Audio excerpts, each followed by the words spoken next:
Capítulo 16. Os anjos durante a paixão e morte de Cristo. Jesus e os discípulos vão ao Getsêmani. Em companhia dos discípulos, fez o Salvador vagarosamente o caminho para o jardim de Getsêmani. A lua pascual, clara e cheia, brilhava num céu sem nuvens. Ao aproximarem-se do jardim, os discípulos notaram a mudança que se operara em seu mestre. Nunca antes o tinham visto tão indizivelmente triste e silencioso. À medida que avançava, mais se aprofundava essa estranha tristeza.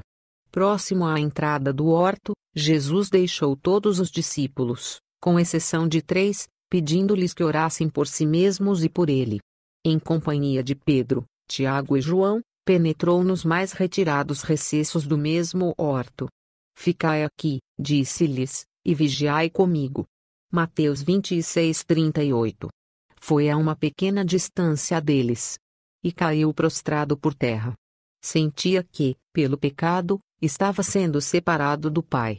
O abismo era tão largo, tão negro, tão profundo, que seu espírito tremeu diante dele. Ao sentir Cristo interrompida sua unidade com o Pai, temia que, em sua natureza humana, não fosse capaz de resistir ao vindouro conflito com os poderes das trevas. No deserto da tentação, estivera em jogo o destino da raça humana. Cristo saíra então vitorioso. Agora viera o tentador para a última e tremenda luta. Para isso se preparara ele durante os 3 anos de ministério de Cristo. Tudo estava em jogo para ele. Falhasse aqui, e estava perdida sua esperança de domínio, os reinos do mundo tornar-se-iam a final possessão de Cristo, ele próprio seria derrotado e expulso. Mas se Cristo pudesse ser vencido, a terra se tornaria para sempre o reino de Satanás, e a raça humana estaria perpetuamente em seu poder. Com os resultados do conflito perante si, a alma de Cristo se encheu de terror pela separação de Deus. Satanás dizia-lhe que, se tornasse o penhor de um mundo pecaminoso, seria eterna a separação. Satanás apertava o Redentor, apresentando a situação justamente em seus piores aspectos, a nação que pretende achar-se acima de todas as outras quanto às vantagens temporais e espirituais, rejeitou-te. Um de teus próprios discípulos trair-te-á. Um de teus mais zelosos seguidores te há de negar. Todos te abandonarão. Em sua agonia, apega-se ao solo frio, como a impedir de ser levado para longe de Deus. De seus pálidos lábios irrompe o amargo brado: meu Pai, se possível, passe de mim este cálice. Mas mesmo então acrescenta: todavia, não seja como eu quero, e sim como tu queres. Mateus 26:39. Anjos no Getsêmani. O universo celestial havia observado com intenso interesse toda a vida de Cristo, cada passo, desde a manjedoura até a presente cena assombrosa.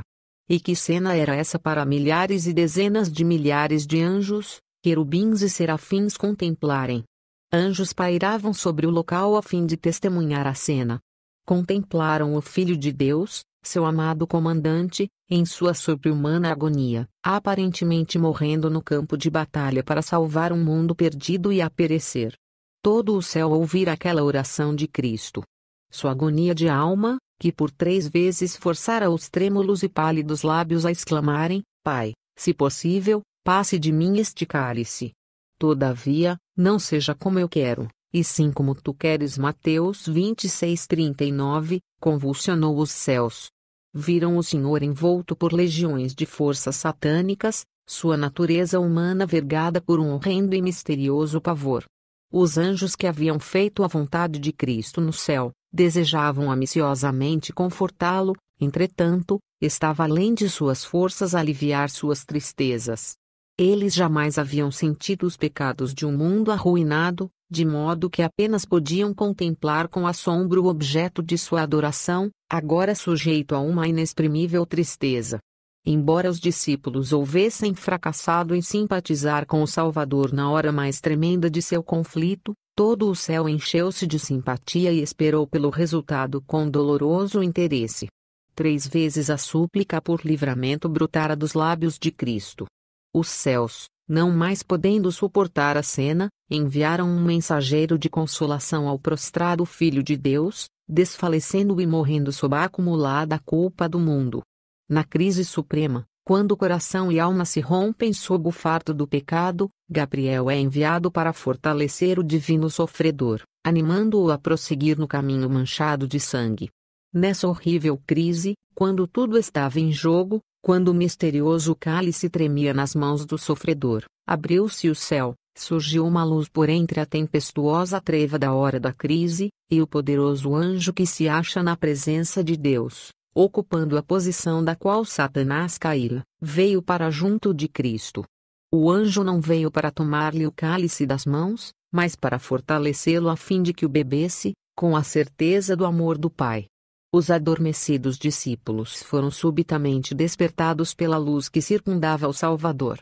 Viram o anjo inclinado sobre o prostrado mestre. Viram-no erguer a cabeça do Salvador sobre seu seio, e apontar para o céu. Ouviram-lhe a voz, qual música suave, proferindo palavras de conforto e esperança. Novamente os discípulos, em sua fadiga, cedem àquele estranho torpor que os domina. Novamente Jesus os encontra dormindo. Contemplando-os dolorosamente, diz ele: dormi, agora, e repousai, eis que é chegada a hora, e o Filho do Homem será entregue nas mãos dos pecadores. Mateus 26:45. Mesmo ao proferir essas palavras, ouviu as pisadas da turba que vinha em sua procura, e disse: levantai-vos, partamos, eis que é chegado o que me trai. Mateus 26:46. Nenhum vestígio de sua recente agonia se podia divisar ao adiantar-se Jesus para enfrentar o traidor. Achando-se à frente dos discípulos, disse: a quem buscais? Responderam: a Jesus, o Nazareno. Jesus disse: sou eu. João 18:4, 5. Cristo tinha poder para livrar a si mesmo. Quando ele proferiu as palavras, sou eu, João 18:5, foi imediatamente circundado pelos anjos, e aquela turba teve todas as evidências que podiam ou queriam ter de que Cristo possuía o poder de Deus. Foi difícil para os anjos suportar a cena. Eles teriam libertado Jesus. Mas os anjos em comando não lhes permitiram. Jesus sabia que os anjos testemunhavam a cena de sua humilhação. O mais débil dos anjos teria sido capaz de fazer a multidão prostrar-se sem forças, libertando a Cristo. O anjo que há pouco estivera confortando a Jesus interpôs-se entre ele e a multidão. Uma luz divina iluminou o rosto do Salvador, e uma como que pomba pairou sobre ele. Em presença dessa divina glória, a turba assassina não pôde permanecer um momento. Cambalearam em recuo. Sacerdotes, anciãos, soldados e o próprio Judas caíram como mortos por terra. Rapidamente, porém, mudou a cena. O anjo retirou-se, deixando Jesus em pé, calmo e com domínio de si mesmo. Os brilhantes raios do luar banhavam sua pálida face, enquanto os perseguidores o rodeavam, prostrados e desajudados, e os discípulos estavam demasiado assombrados para emitir uma só palavra.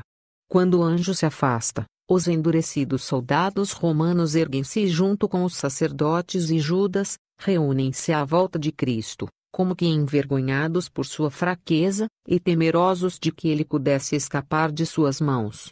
Os discípulos haviam julgado que o Mestre não se permitiria ser aprisionado. Ficaram decepcionados e indignados, ao verem as cordas trazidas para ligar as mãos daquele a quem amavam. Em sua indignação, Pedro puxou precipitadamente da espada e cortou uma orelha do servo do sumo sacerdote. Quando Jesus viu o que fora feito, soltou as mãos.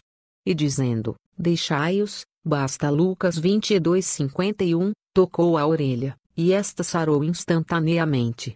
Disse então a Pedro: mete no seu lugar a tua espada. Ou pensas tu que eu não poderia, agora, orar a meu Pai que ele não me daria mais de 12 legiões de anjos? Mateus 26:52, 53. Quando estas palavras foram proferidas, o rosto dos anjos se animou.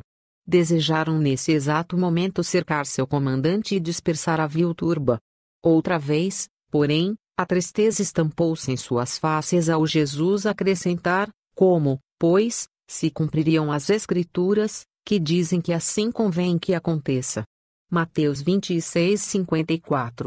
O coração dos discípulos também emergiu em desespero e amargo desapontamento quando viram Jesus deixando-se levar pela turba. Ante a corte de Anás e Caifás, Cristo devia ser julgado formalmente perante o Sinédrio, mas perante Anás foi submetido a um julgamento preliminar. Quando o conselho se ajuntara no tribunal, Caifás tomou seu lugar como presidente. Contemplando o prisioneiro, ele foi tomado de admiração pela nobreza e dignidade de seu porte. Sobreveio-lhe a convicção de que esse homem tinha parentesco divino. Logo a seguir baniu desdenhosamente essa ideia. Todo o céu presenciou o tratamento cruel dispensado a Cristo. Nas terríveis cenas da sala de julgamento, Deus mostrou ao universo celestial o Espírito que se manifesta naqueles que não estão dispostos a obedecer à sua lei. Foi difícil para os anjos suportar a cena. Eles teriam libertado Jesus das mãos de seus inquisidores, mas os anjos em comando lhes proibiram fazê-lo. Jesus sabia que os anjos testemunhavam a cena de sua humilhação. Ali estava Jesus, manso e humilde, diante da enfurecida multidão que o maltratavam. Cuspiam em sua face, aquela face da qual um dia desejarão esconder-se, a mesma que dará luz à cidade de Deus e brilha mais intensa que o sol, mas ainda assim nem mesmo um olhar furioso lançou ele aos ofensores. Mansamente erguia a mão e se limpava. Cobriram-lhe a cabeça com um velho manto e, enquanto lhe cigavam a visão, batiam-lhe na face, gritando: "Profetiza-nos, Cristo, quem é o que te bateu?" Mateus 26:68. Houve comoção entre os anjos. Teriam vindo imediatamente resgatar o Salvador, mas o anjo comandante impediu-os de o fazerem. Diante de Pilatos, os homens estavam possuídos de um espírito satânico quando decidiram optar por Barrabás, ladrão e assassino, de preferência ao Filho de Deus.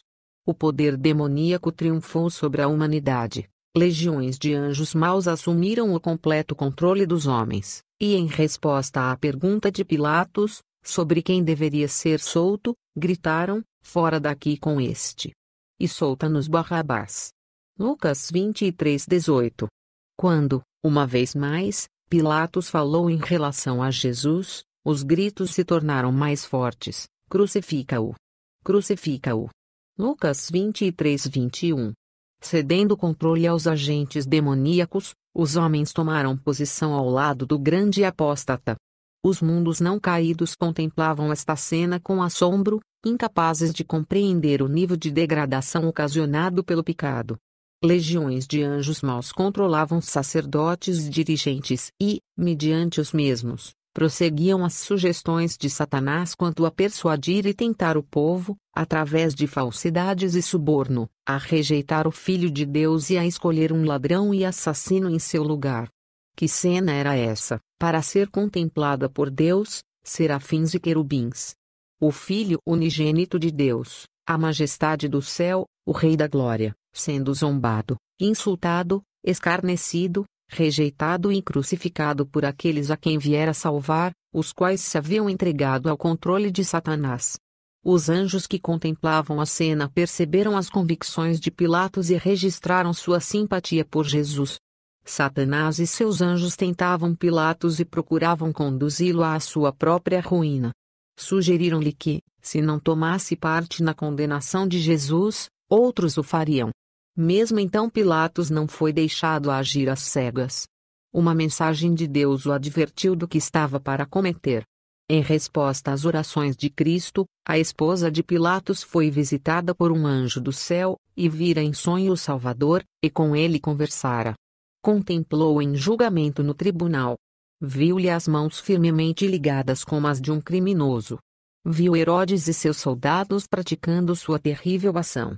Ouviu os sacerdotes e príncipes, cheios de inveja e perversidade, acusando furiosamente.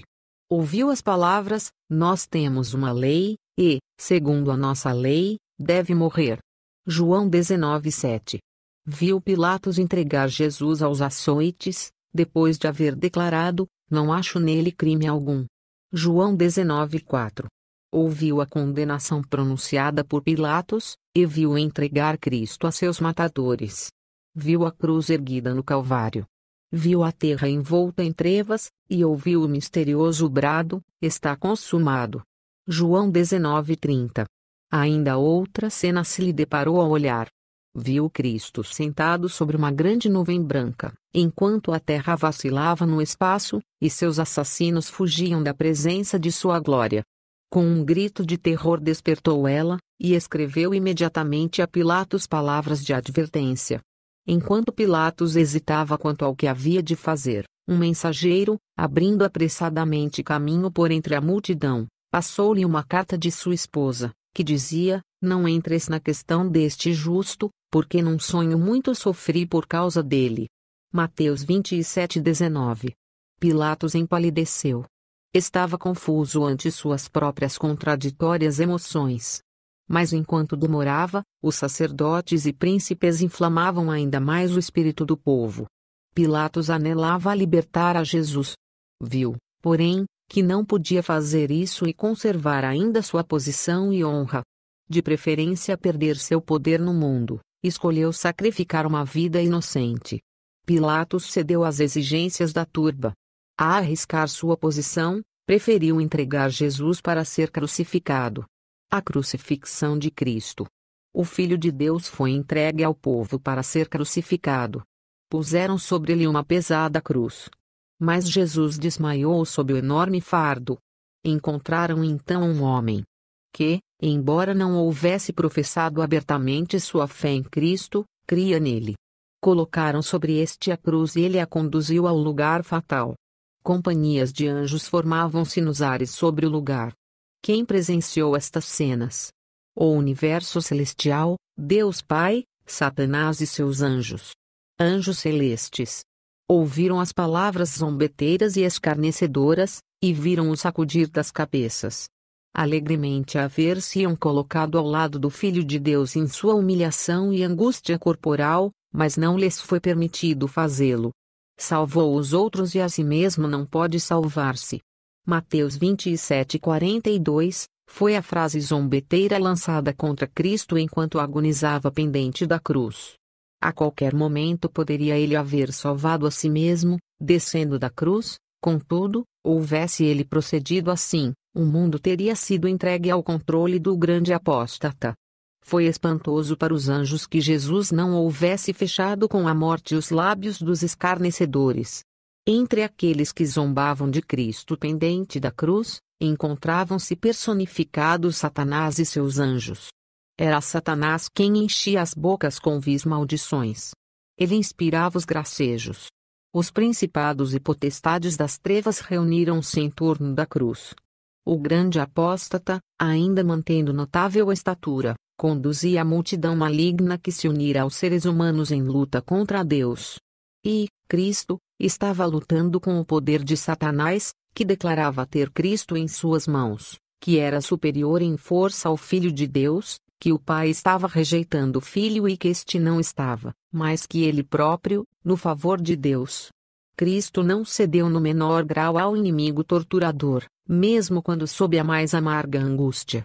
Legiões de anjos maus estavam à sua volta, ao passo que aos anjos santos foi ordenado que não rompessem fileiras e não se envolvessem em conflito com o inimigo que tentava e injuriava a Cristo.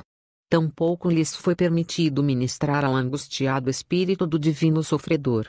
Foi nessa hora de terrível treva, com a face do Pai escondida, com legiões de anjos do mal circundando-o, com os pecados do mundo inteiro pesando sobre ele, que de seus pálidos lábios irromperam as palavras: Deus meu, por que me desamparaste? Mateus 27:46. As trevas que cobriram a terra em sua crucifixão, escondiam a presença de poderosos agentes celestiais, e a terra sacudiu-se diante da marcha dos exércitos do céu. As rochas se partiram, durante 3 horas a terra foi mergulhada em impenetrável escuridão, a natureza, com seu manto escuro, ocultou os sofrimentos do Filho de Deus. O Pai, junto com seus anjos, também se escondeu na espessa escuridão. Deus estava bem perto de seu Filho, embora não se houvesse manifestado a ele ou a qualquer ser humano. Houvesse um só raio de sua glória e poder penetrado nessa grossa nuvem que envolvia a Cristo. todos os espectadores teriam sido extintos. Como pôde o céu manter silêncio? Podemos nós maravilhar-nos da sobrenatural escuridão que envolveu a cruz? Podemos admirar-nos de ver as rochas partindo-se, de ouvir o bramido do trovão, de ver os relâmpagos faiscantes, de perceber a terra tremendo sob a marcha do exército celestial enquanto este contemplava seu amado comandante sofrendo tamanha indignidade? Quando Cristo exclamou, "Está consumado", João 19:30, os mundos não caídos ficaram em segurança. Para estes a batalha havia sido completada e a vitória obtida. Desde então Satanás não mais encontraria espaço nas afeições do universo. Os santos anjos horrorizavam-se de que alguém que estivera com eles pudesse cair tão baixo e ser capaz de tamanha crueldade como a que demonstrara ao Filho de Deus no Calvário. Todo e qualquer sentimento de piedade e simpatia que alguma vez houvessem nutrido por Satanás em seu exílio, foi agora banido do coração deles. Não foi a mão do sacerdote que rasgou de alto a baixo o formoso véu que separava o lugar santo do lugar santíssimo. Foi a mão de Deus.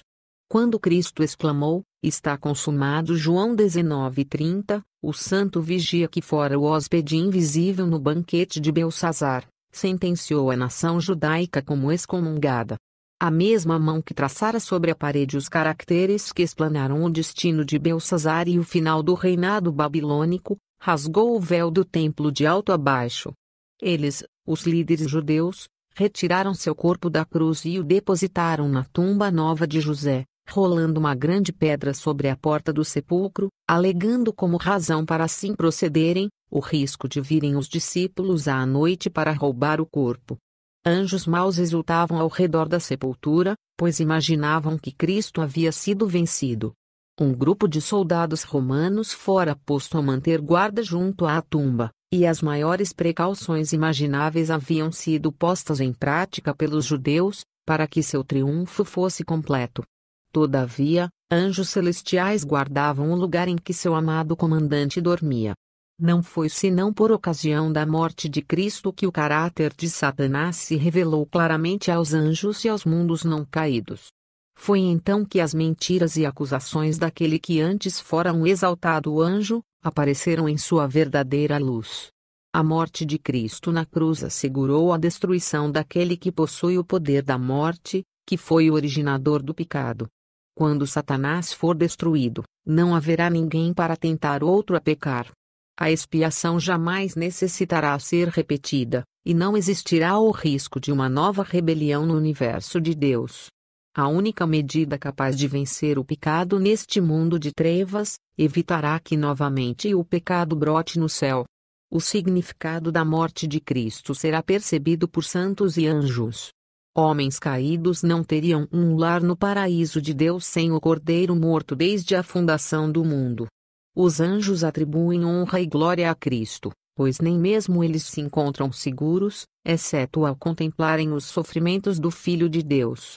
É através da eficácia da cruz que os anjos do céu são protegidos contra a apostasia. Sem a cruz eles não se encontrariam em maior segurança contra o mal, do que os anjos estavam antes da queda de Satanás. A perfeição angélica fracassou no céu. A perfeição humana fracassou no Éden. O plano de salvação, tornando manifesta a justiça e amor de Deus, provê eterna salvaguarda contra a rebelião dos mundos não caídos. A morte de Cristo sobre a cruz do Calvário é a nossa única esperança neste mundo, e será o nosso tema no mundo por vir. Cristo, em sua vida e morte, respondeu para sempre a profunda e ampla questão quanto a se existe um Deus abnegado, e se Deus é luz e amor. Foi esta a questão, surgida nos mundos lá de cima, o que representou o início do afastamento de Satanás em relação a Deus. A mudança ou a abolição das leis de seu governo nas cortes celestiais fora exigida como evidência do amor de Deus.